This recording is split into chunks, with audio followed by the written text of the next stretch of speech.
Hello, my name is Temi Tokwe, and welcome to another episode of Lessons to be Learned from the Word, Lessons to be Learned from the Bible. Today, we're going to talk about the scale of priority. If you look here in the scene, in the life of Deborah, Deborah has done her best, and she's doing the best she thinks she has to dwell in the presence of God. The best in terms of reading the Word, her best in terms of praying.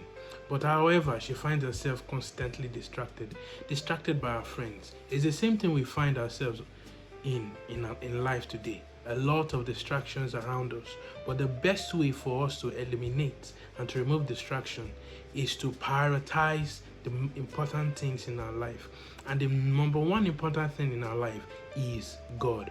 And so, in order for us to ensure that distractions and other things, or whatever reason that might come up in our life, removes us from the place and from the relationship we have with God, the best way is to scale it. The best way is to ask, is the presence of God in this decision I'm about to make? Is the presence of God in this place that I'm going to? Is God pleased with what I'm about, the decision I'm about to take? Is the will of God present in this action? Is the will of God present here? Is God pleased with this? Is there faith? Is there faith in God in this action I'm about to take? When we scale everything we do with the presence of God in our life, with the question, is the presence of God in this particular thing I'm doing? Then we can start to eliminate the distractions that come up. You're about to read the word and something comes up. Is this what God wants right now? Is this what I need to do right now?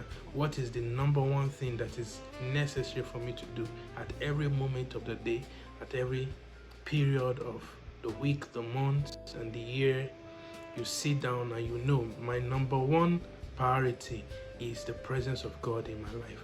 And so for every day and for everything you do, you want to avoid being like Deborah here, that is finding it difficult and stuck in that ways, but in the way of always wanting to be in the presence of a friend rather than in the presence of God. If you look at the Bible in Luke chapter 12, verse 34, it says, where your treasure is, that's where your heart will be also. So if you put your treasure in the presence of God, then it becomes easier for you to look at the thing you're about to do, look at the action, look at the decision and say, is the presence of God here? And if the presence of God is not there, then you simply eliminate it from your life. And you'll be very shocked to see that God has already prepared everything for you that will make your life beautiful, make your life wonderful, make your life amazing. So don't be deceived by thinking, if I ask the question, is the presence of God here, then I'll miss out in a lot of things. That's not true. Make sure that you understand that being in the presence of God, make sure that you understand that trusting in the Lord means knowing that He's going to do all things. Remember, He's the one that created all things. Remember, He's the one that created you in His own image. So He has already prepared everything for you. Trust in the Lord with all your hearts and lean not on your own understanding. God bless you, and see you in the next episode.